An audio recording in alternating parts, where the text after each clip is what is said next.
I'm the sports professor, Rick Horrow. Welcome to Beyond the Scoreboard, Inside the Mega Events.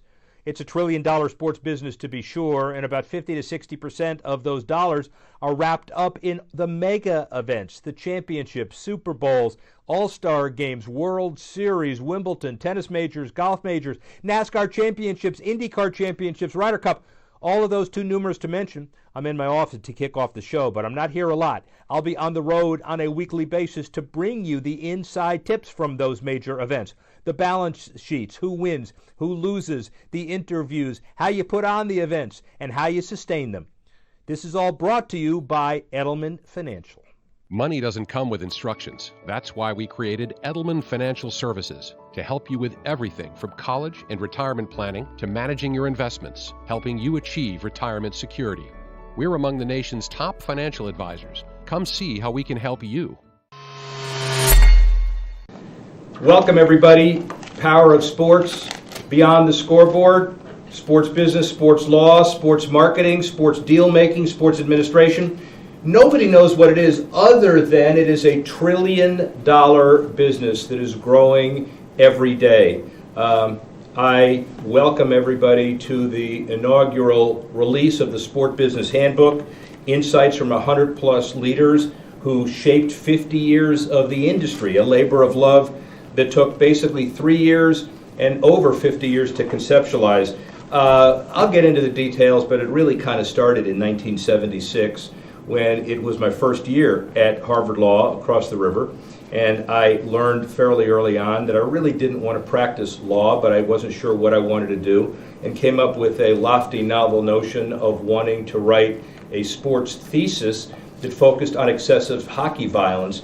Silly to some of you, but growing up in Miami, you could understand maybe the dynamic of it. I went to then Professor Jim Thornburg, who was ultimately the dean of the law school, and he said, and I quote, "I'd love to have you do this, but there is no such thing as sports law." Fast forward very quickly, and we'll fill in the blanks with the esteemed Professor Gracer. I decided that the whole world of sports business and sports law, anyway, would ride on my ability to beat Jim Thornburg in a squash game. I had never played squash, so I sought the advice and counsel from my then roommate, who is none other than John Roberts, the Chief Justice of the U.S. Supreme Court, who's also a very good squash player in addition to everything else. And the bottom line of all of it is, after testing and trying, I did beat Jim Thornburg. He was 83 years old at the time. Not really relevant, but the point was I was then able to get the hall pass to go to then Gillette Stadium and Boston Garden and others to write the thesis that turned into a book, that turned into some hearings. But I would suggest, and Paul Weiler, who Stephen Gracer, Professor Gracer knows is one of the pioneers on the sports law side, and we'll talk a little bit about it. You could really point to that as one of the early times of sports business, sports law. Where's it gone? It's $100 billion to $1 trillion business, depending on what you include and what you don't.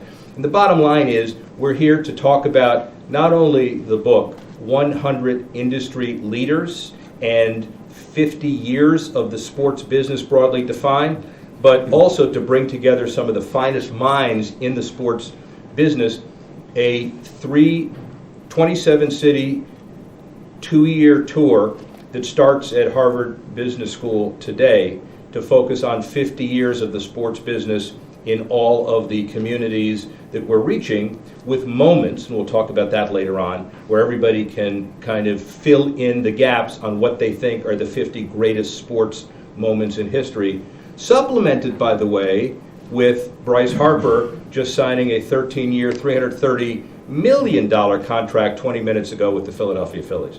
So all of you who are Phillies fans just understand the money keeps getting bigger. So that is an interesting concept. Helping me today, not only because they help define purpose of sports business and sports law, are two of our contributors. First of all, a participant, contributor, non-panelist, Joe Favorito, who has his own PR firm and is the PR person of the stars, let's say, and has had some interesting perspective in the book. Small, big stars, all right, big stars, some small stars, very big stars. Rick, tell me about Otherwise- the list you made today. Congratulations.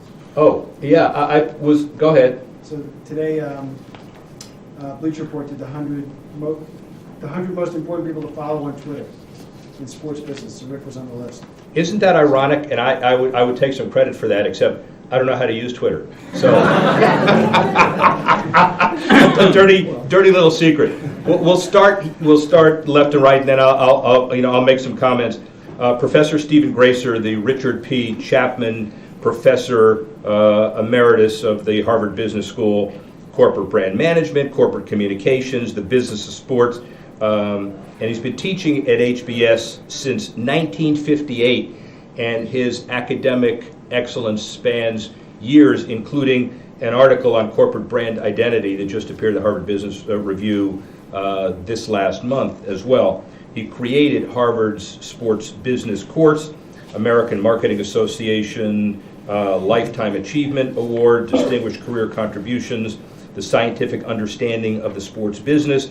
And by the way, this is the most important issue. Cal, take notice. He's known as the Cal Ripken of HBS because in 50 years of teaching at Harvard, he's never missed a class. Is that absolutely true? Have you never missed a class? Correct. That is correct.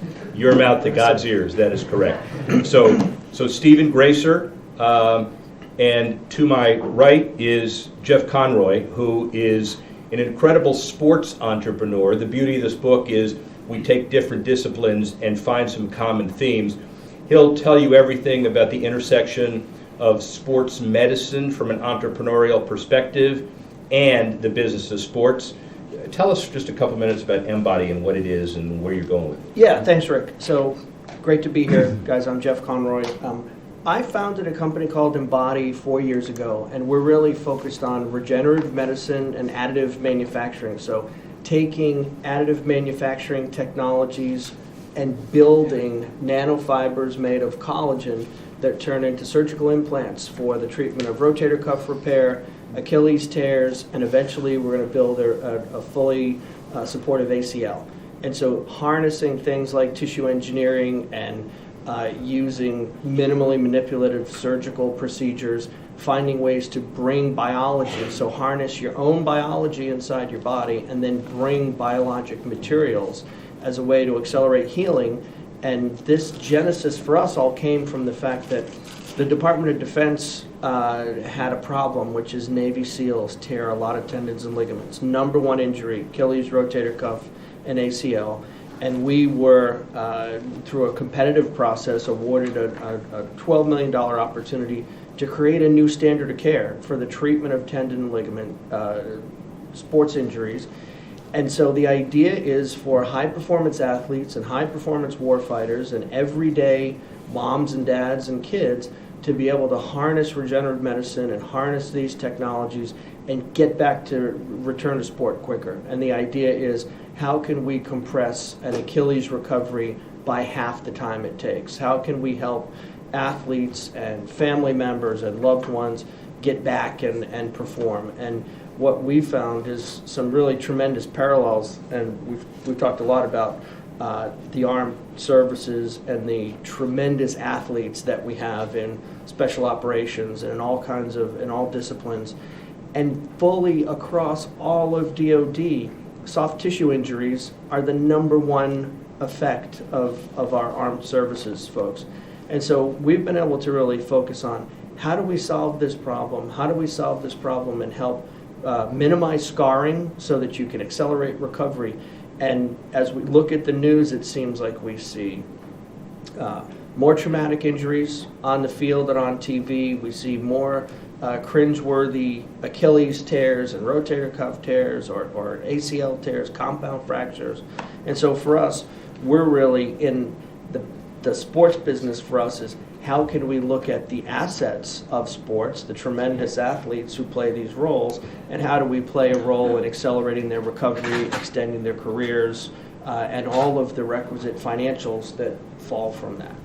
So the interesting thing about this, you expected to hear a lecture about general sports business. Now you hear about ligament regeneration. The beauty of sports business, sports law, sports marketing is it ensnares so many different things. We'll hear from Jeff a little later about the entrepreneurial perspective, why he wrote the chapter in the book, and also the philanthropic aspect of the world of sports from his perspective. Turning to Dr. Gracer next, and then here, the agenda, I wanted to have Professor Gracer talk a little bit about the evolution of the sports business from his perspective, sports business in the classroom, that overview. I'm going to give you my perspective on that, and then we'll take a break from the first part of the show, and then we'll shift to philanthropy. Okay? So, Stephen Gracer, take it away. Thank you, Rick. And once again, welcome to you, your guests, and on behalf of all of us in the Business of Sports Club. We're happy to have you here at HBS. I think most of the people here, certainly all people who have been officers of the Business of Sports Club for the last 25 plus years since its founding, I have been marching right along with all of those people as the founding faculty advisor and still the faculty advisor to the club. And the reason I did that is, at the time, and still now, I was teaching sports business along with the real things that I do of a more intellectual character with regard to branding, reputation, and the like. But in its own realm, sports business has developed into its own large business with its own content and intellectual dimensions as well. I just wanted to flag for you, because I'm not going to read this, but in the book is this insert, and in that is this commentary, I guess I would call it, or essay, that I wrote called Sports Business in the Classroom.